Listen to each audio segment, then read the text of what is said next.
ready. Welcome to episode 48 of the Go Get 'em Agility podcast. My name is Margaret Hughes, and I'm your host. It is just me today. Emma is off on an adventure with a friend from England, and it's been a long time since we have done a podcast together because we've just got life going on, but I thought I would throw one out here, even though Emma's not with me.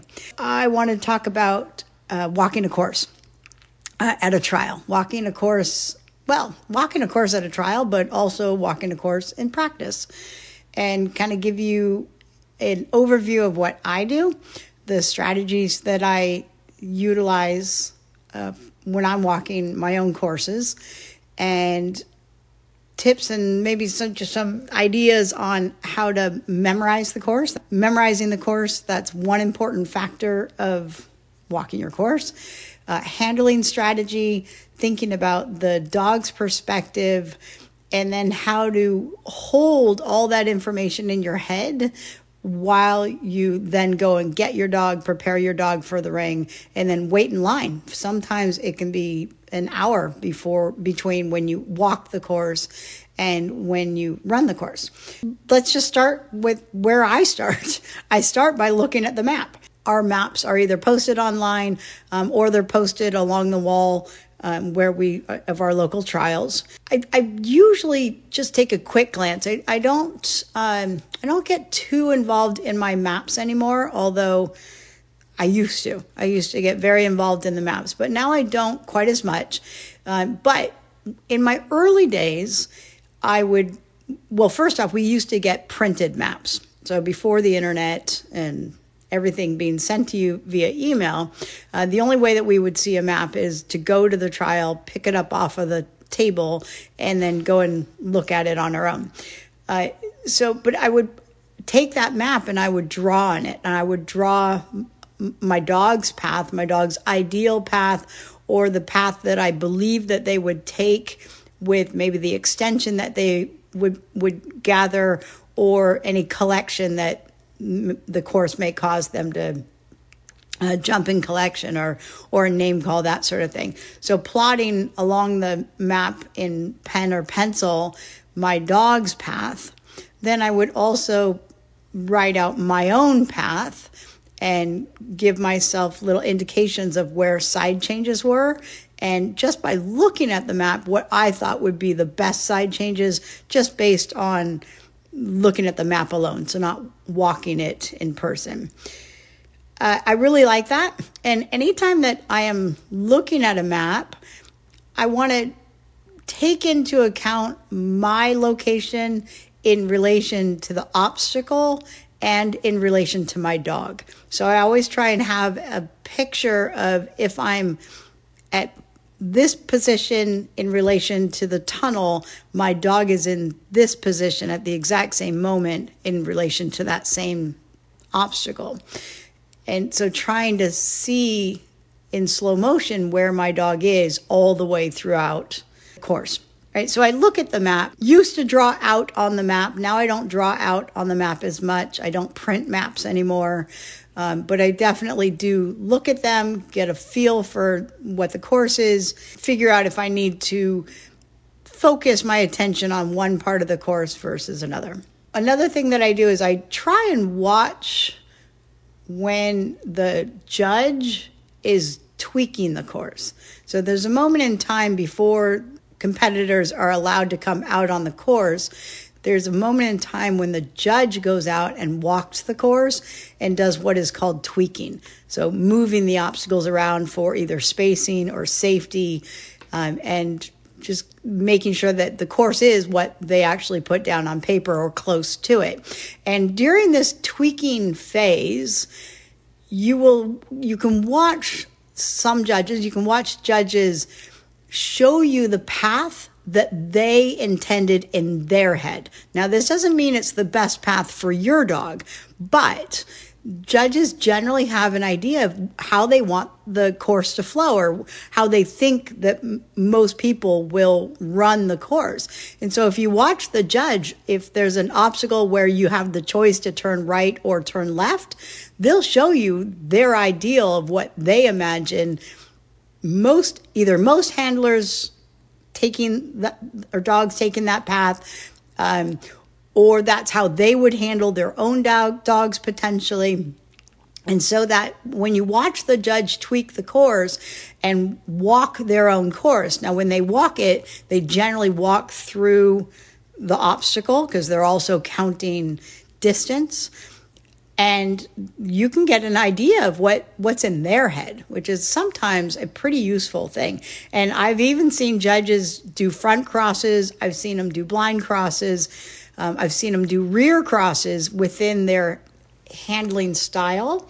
And so it gives you an idea, just an insight into what the judge is thinking. Once I'm allowed on the course, after the judge's briefing and everybody's given permission to walk, I will almost always walk the outside of the course. And the reason that I do this is I do not like to be within crowds. And if there's 25, 30 handlers that have all just been released from the briefing, they're all very close together within that first walkthrough. And I'm just not a fan of it. I feel like I'm a salmon in a fish ladder and everybody's fighting their way to get to the next obstacle. So I take the outside path. I take the path of least resistance. I go to the outside of every obstacle and just let the crowd filter out. So that's one reason that I do that.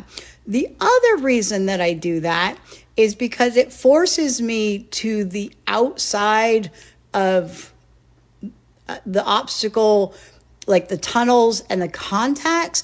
And as I come around to the exit of a tunnel or the exit of a contact obstacle and even exits of a jump, I'm taking a glance at what I predict my dog will be looking at when they're coming off that obstacle.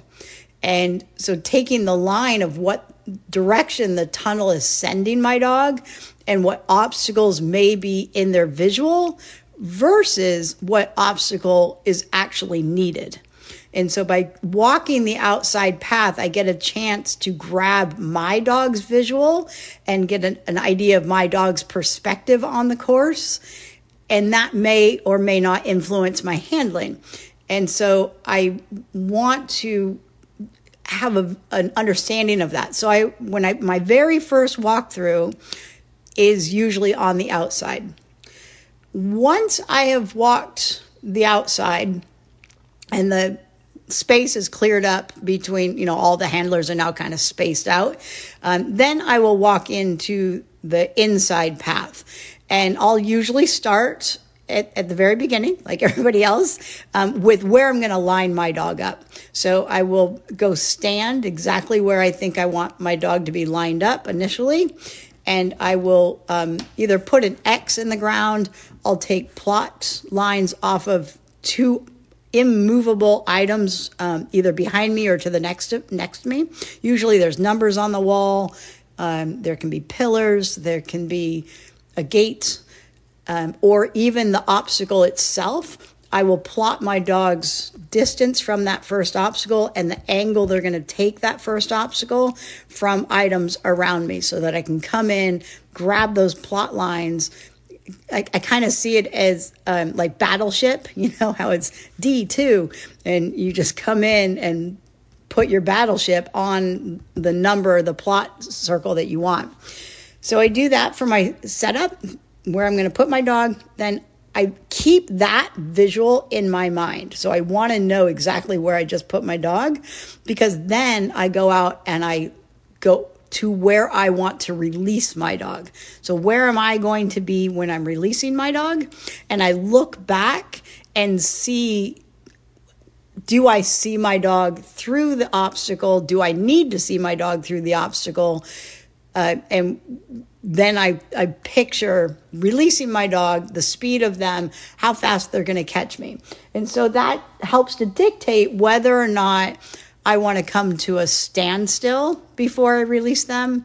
Do I want to be moving when I release them?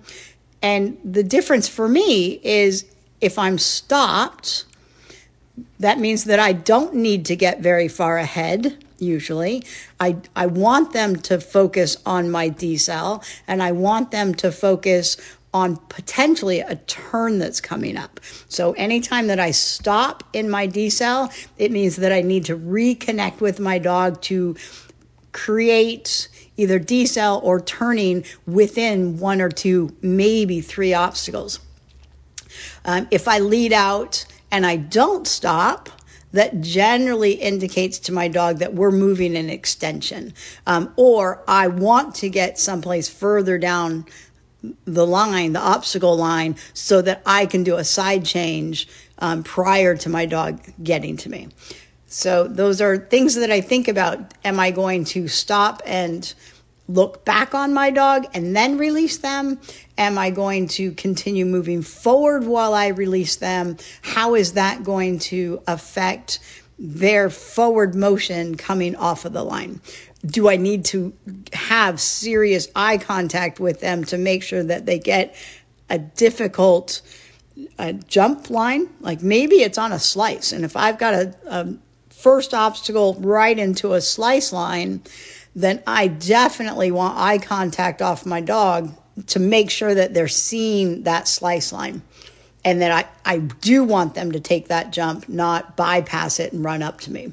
Once I have figured out approximately, it's kind of softly written in stone, where I want to be on my release, then I walk my course for my side changes, usually for my side changes or critical moments where I believe my dog will be pulled to an off-course obstacle and I need to handle them with better information than I would have to handle them with a straight line run.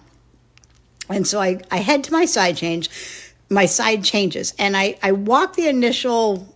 So I'm on like my second, maybe my third walkthrough, and I start to prioritize which side changes I'm feeling more uncomfortable with. So I kind of triage the course walk. I triage my side changes. So if I have a side change within a sequence that I'm finding fairly uncomfortable with, couple of things. One, I note, why am I uncomfortable with this move? And do I need to go back home and train something to make myself feel more comfortable with the move? So that's the first thought that goes through my head. But if it's just something that a little bit trickier, my dog knows the moves, I know the moves, but it just might be a little bit trickier and a little bit more coordination on my part for the handling and a little bit more good information for my dog for them to be able to pull off the move, I will triage all the side changes of which one I think needs my most attention. And the one that needs the most attention, I will start to obsess on. And when I say obsess, it just means that I'll repeat the side change sequence multiple times. And when I'm repeating it, I will try and figure out every single combination of side change moves from, front cross, blind cross, rear cross, to a combination of those, to which ones require eye contact, which ones require a name call, which ones require location to help support, decel, acceleration, all of the different handling choices that I have. What are all the combinations of that? And what I try and do is walk all the different combinations that I can think of in my head. And as I'm walking them, I'm just kind of taking mental note of how I feel about it. and walking going, ugh, that just doesn't feel right to me, or yeah, I think I can pull that off. And trying to figure out within those multiple combinations of a choice being between a front cross or a choice between a blind cross or the choice with the rear cross, which one does my gut say, do that one? So I'm trying to figure that out, and I really can't figure that out unless I walk it. So even if on paper, I say to myself, I'm going to do a blind cross here, and then I go and walk that same section of course, and I do my blind cross, even if it feels great, I will go ahead and put in a front cross as well, just to see what it feels like. And as I'm doing my blind cross or my front cross, I'm thinking to myself, how are my shoulders and my either eye contact or lack of eye contact going to affect my dog? So keeping in mind that with a blind cross, I can't always control the amount of arc, the natural arc that my dog does, especially if my timing's wrong. If my timing's late, then my dog is going to arc differently than if my timing is on time. My front cross, I have a little bit more freedom in controlling the arc. So I can even allow my dog to drift behind me and still be able to pull them up onto the correct line. Granted, there are some exceptions to that, but you have more control with the front cross than you do with the blind cross, but there are limitations on both of them.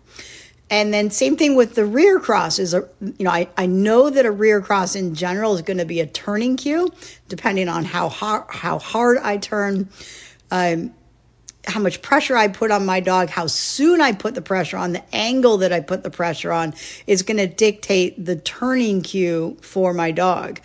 And with that turning cue, once my dog does start turning, if something else catches their eye, I can't necessarily control the arc. Pull turns do the exact same thing. I cannot control the natural arc my dog does without handling within that. So I'm always constantly thinking about how side changes affect my dog's turn, whether I want it tight, whether I want it loose. Like if I need my dog to float out, I am not going to call their name. But if I need them to turn tighter or I need them to know where I'm at with a tunnel, I will start calling their name before they ever exit the tunnel or as they're coming upon a jump and I need them to turn. They'll get a name call just prior and then a stronger name call on the landing. All right, so I triage my side changes. Which one gives me the most angst? I'll focus on that one first. Then I'll go to the next one in flow of that course. I'll go to the next one and I'll obsess on that one a little bit. Then I'll try and join those two side changes together within the sequence. And from there, I'll go right back to the very beginning, walk my course again. And if at any moment I'm like, don't like that, then I'll go ahead and either walk a different path, doing a different side change, or I will figure out my best scenario for the side change that I've picked. And then once I've decided on my side changes, then I just walk the course until I absolutely need to leave. And so unless I am first dog on the line, I will walk the course right up until I feel exhausted or right up until they kick me off. I like to have, at the very end of every walkthrough, for the last 30 to 50 seconds, there's not a lot of people on course. And so that's a really good time to pick up speed if I want to, really view the course in my mind with my dog, pictured where my dog is. One thing that I love to do is I love to focus on where I'm at and how I'm communicating with my dog on the entrance of tunnels and then specifically on the exit of tunnels. Tunnel exits tunnels are a natural disconnection obstacle. So dogs they disconnect because they can't see us.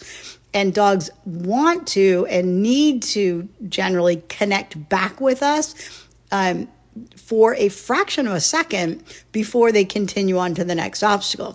So while they are in the tunnel, I'll either be telling them where I'm at with their name if I need them to turn for me, or I will be telling them the next obstacle name. When you come out of the tunnel, look for this. So as they're in the tunnel, I'll either be saying jump or the next tunnel or the contact obstacle or the weave pulls, or their name if I want them to look at me first for the turn, then the obstacle.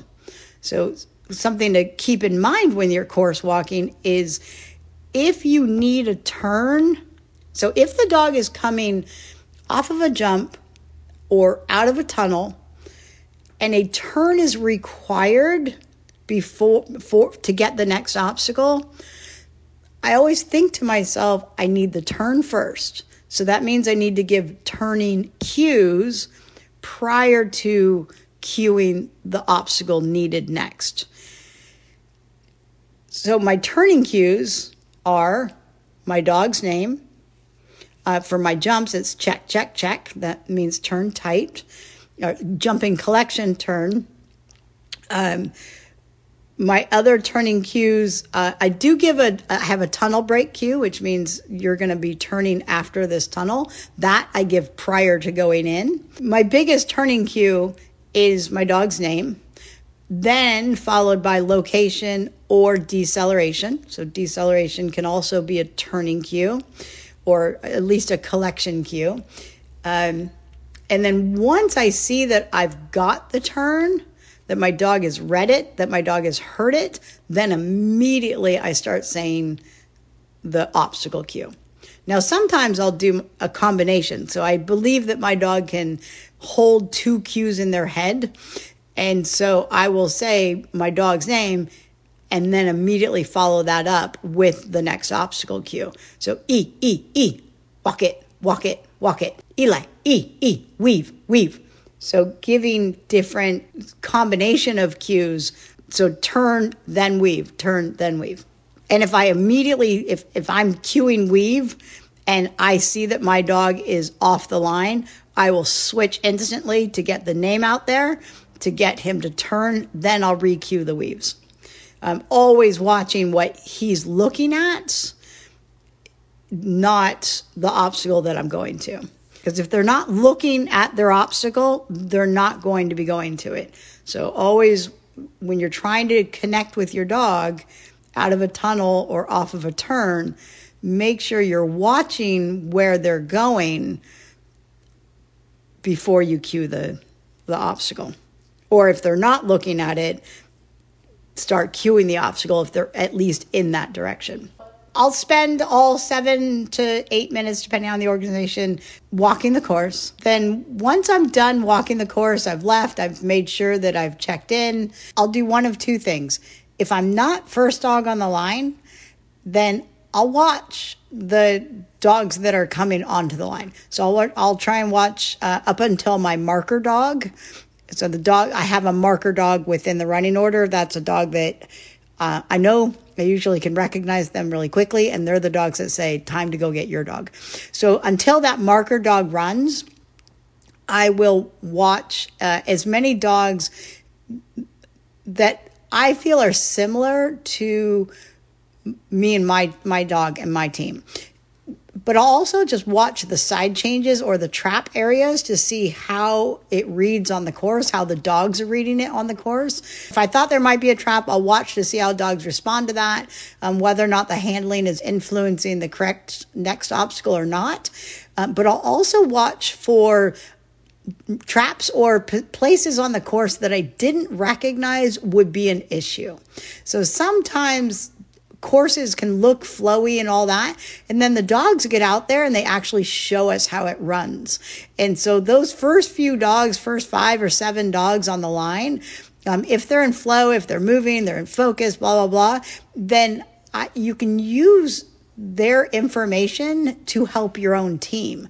And so if you note that, wow, these dogs are reading a specific jump as a rear cross, then my dog would potentially also read it as a rear cross because you're pushing hard to it, or whatever obstacle it is. If the dogs are showing you something that you didn't recognize or realize would happen in your walkthrough, then that's time for you to take note, or for me to take note. Okay, I need to pay attention to how I'm holding my body, where my toes are pointing, blah, blah, blah, for whatever obstacle behavior the dogs are showing me. So I'll sit and watch as many dogs as I can. I try and recognize dogs that I feel are similar to my team and pay close attention to those dogs. Then I'll head out to go get my dog. And I'm heading back to go pick up my dog to, water them, potty them, warm them up. As I'm walking back, I start ticking off what I do need to do with my dog. And then I play the movie back in my head of what I just walked. Put back into my head my movie of my entire run. So where I'm at on the start line, the first side change, any cueing that I need to do, where my dog is in relation to me, moving all the way through the entire course, noting within my movie any potential traps that may be coming up, any turns that I may need from him. And when I'm doing this, and I do this in my walkthrough as well, I don't think I mentioned this part, when I am doing my side changes or anything with any section of the course, I do 2 things. One, I tell myself the verbal or the hand signal that I'm going to give him. Like, I'll say there was a sequence where it went A-frame tunnel weave pulls, and the tunnel was shooting right to an off-course jump. And so if you didn't have connection with your dog, the dog shot right to the off-course jump. And so I said to myself as I was walking, be here, this is where you need to be, and you need to be looking back at your dog, connecting, making sure he sees you, and then move forward to the jump. And all of that was in motion. I never stopped. But as he's going into the tunnel, I told myself, get to that position, look back at him, look at the exit of the tunnel, and make sure he's turning. And so I'll do that throughout all of my courses, and making sure that critical points, pushes, pull turns, side changes are being noted. One thing that sometimes people don't take into account when they're doing their walkthrough is where the ring crew is in relation to obstacles. So I had a couple of new students that were running in their novice classes, and there was a gentle turn for the last 4 jumps. So it was just a gentle little C-shape turn, and it looked fairly easy. The dog was kind of turning, the handler was kind of turning, but I noted to a couple of my students, I'm pretty sure, I noted to them, I said, call your dog's name right off of this jump, because they're going to catch the environmental visual of the score table. And the score table is right just between the second to the last jump. And the dogs were coming off of a gentle C, and they could easily pick up the score table and just drift right past the last jump. And so I noted that to a couple of my students, and sure enough, a number of dogs came off that line, off that C line, that gentle C line shape. And as they got to the second to the last jump, they caught wind of all the ring crew, sat right there. and drifted and missed the last jump because the handlers didn't recognize the drift was coming until it was too late. And then they're like, oh, no, no, no, and trying to grab their dog's attention before they pass the plane of the jump. And for a lot of the dogs, it was too late. For some of the dogs, they saw it coming. They took note of it. They called their dog's name just in the nick of time to get them over that last jump. So be aware of ring crew and the judge, for that matter, and how they may affect your dog's visual. Are they going to look at them? And very much like driving a car, whatever the dog is looking at is what they'll drift towards. So if you're driving down the road and you look off to the right to look at a bear in the garbage, you're going to drift towards the right. So dogs are the same way. If they catch visual of something off to the side of them, they will drift in that direction. And it's usually away from the handler, right? They're drifting away from the handler. So pay attention to environmental drifting. And then the last thing I do once I've pottied my dog and I'm stood in line waiting for my turn is if I feel uncomfortable about what I'm doing, or if it's been a long time, it's been a while since I last walked it, then I'll go ahead and renumber it back into my head again. So I'll play my movie again just before, when I'm like third dog, fourth dog out, just play that movie in my head one more time. Remind myself of all of the key positions of my dog on the start line, where I am for my release, where I am for side change signaling, where I am and where my dog is on critical contacts, and try and play out my plan A with my plan B as a contingency for, okay, if I can't get up where I need my dog needs me to be, then what is my plan B for handling from behind?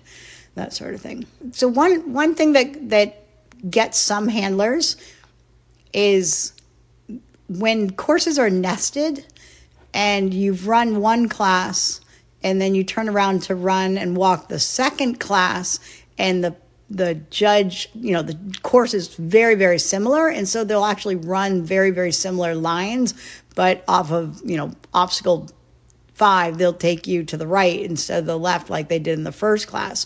When that happens, when I take note that this is a nested course and we're running seriously close to the course prior, I try and give myself hints on the difference in change. So very similar to if I'm going to go out and I don't want to forget my wallet, I'll put my car keys on my wallet so that I don't forget my wallet. So I do the same thing in agility. I put a mental note on an obstacle. And so I'll say something to myself like, in Time to Beat, we went tunnel weaves. Don't forget, in this class, we're going tunnel A-frame or tunnel jump or whatever, the obstacle is. And so I will say that in my head, the difference. And I'll tell myself, don't forget when you get to this tunnel, you're going someplace else this time. And that helps me. That works for me. I like that. I'll say that to myself as I'm running. I'll have certain obstacles will trigger me for the next 5 obstacles. And being able to pinpoint, don't forget to do the front cross when you get to this position. Don't forget to accelerate your speed so that you're in front of your dog at this obstacle. And that really helps me keep my memorization of the course in my head, especially when it's a nested course and they're going in 2 different directions on 2 different classes. So that's strategy that I have. We did memorization in my class this past week. And one of the things about memorization is that we have a tendency right around obstacle 14, 15 to get lost. And so if you're running in courses that are over 15 obstacles, we need a strategy on how to keep those last 4, 5, 6 obstacles in our head without losing our way on obstacle 15. And so learning memorization of courses, while it can take some time, it's also something that people can actively train for. And so learning how to train for that by first starting with, maybe 6 obstacles, memorizing six obstacles, then memorizing a separate 6 obstacles, and then memorizing another 6 obstacles after that. And a couple of ways that you can do this is memorize 6 separate sequences, completely different, and then either connect them together. So I like to connect through one obstacle. That's how I like to do it. So I'll go one through the tunnel. And my connections are generally at tunnels. That's one of my biggest connection points. But I'll also do it to weave pulls, and I'll also do it to the pause table, which may not be helpful anymore for some classes. And I'll also do it through the teeter, because the teeter is a stop contact. And so I'll pause at the teeter for a second. So I connect obstacles, one through a tunnel. Then I'll do the tunnel through a next 5 obstacles. And then I'll try and put them together through that tunnel. So that's one way to memorize and to eventually connect all 6 sequences together, so that's 18 obstacles right there. And so if I can get upwards of 18 obstacles, then I have a better shot at getting up to 20 obstacles, and then I have a better shot at getting up to 22 obstacles. So my goal is to get up to 18 and then branch out from there, because 14, 15 is where most people start to break down the rest of their course walk. So I see the course as like an overlapping puzzle, and I'll use the tunnel to help break up but overlap the sequence puzzle pieces to back together again. So that works really well for me. Other things that I've heard people do, and I've done this as well, is once you've walked the course, take a blank piece of paper and rewrite the course down on a blank piece of paper. And can you remember the entire course without looking up at the course from memorization, and write it back down? And within that, can you do your dog's path? Can you do your path? Can you do your side changes? I have some students that color code the drawings that they write on their map. So when they write their path, they do color coding up to, I'm pretty sure it's up to side changes. So this side change, this part of the sequence gets a blue color, and then at the side change, that blue color turns to an orange color, and then at the next side change, it turns to a purple color. And so every side change, it deserves its own new color and its own new path for the handler. I used to do this a ton. I did ghost walking. I don't know what you would call it. What would you call it? Shadow walking. I would go off to the side of the arena. This was in the middle of my course walk. I would do this. So I would get the course in my head, and then I'd go off to the side of the arena. I would close my eyes, and I would physically walk the course within a 3 foot by 3 foot square. And could I keep the course in my head as I turned and remember obstacles? And then if at any point I got lost, I could open my eyes, look back at the course, figure out where I got lost, put that back into my memory, and then close my eyes again and try the ghost walking again.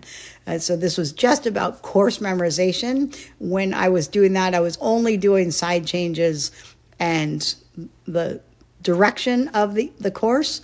I wasn't really paying much attention to where my dog was when I was doing that. So that worked really, really well for me when I was young. And now I get vertigo, so I don't close my eyes and spin as much as I used to. But that works really well. And some people do that just by standing still. Some people do it with their eyes open, so that varies.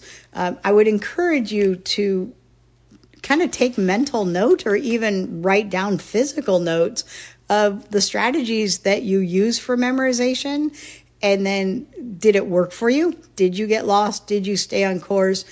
Did you do the handling that you planned within reason, right? Like, so if you did the handling that you planned, did it work for your dog? If it didn't work for your dog, were you able to pull it out and qualify anyway, or fix the course anyway without losing too much yardage, without losing your dog to an off course or refusal? So that's good to take physical notes of that and try and get some stats on how your memorization is working for you. And within those stats, you would also get good information of whether or not your side changes are working for you. So starting to take note of what caused a refusal, what caused an off course, what caused maybe a missed contact. Like if your dog is still needing contacts within relation to your location, note that, take note of that. Like, gosh, I need to work that, or I need to continue to do that to continue the contact behavior. Is your dog breaking start lines? Is your dog breaking contacts, stopped contacts? Is your dog jumping contacts? If they're moving or running, are they jumping them either in relation to you being too close, too far away? Did you walk it that way? Did you walk with the intention of being close to your dog? Did you walk it with the intention of being far away from your dog? How do other obstacles around the problem obstacle affect your dog? So like tunnels underneath contacts can really affect your contacts. Weave pulls along walls or weave pulls going into other obstacles can affect your weave pull performance. So these are all things to train for, because dogs can learn to weave in and around a lot of stuff, anything, if you put the time and effort into training it. If their skill is solid, if they understand weave pulls, then they can do a lot with those weave pulls and a lot of distraction training with those weave pulls. I think that's it. I think that is all I have about memorization. If you have a memorization tactic or memorization strategy that you really love, would love to hear about that. I'm all in for helping others memorize their courses better, and how different brains take on strategy to help remember. So please share that with me.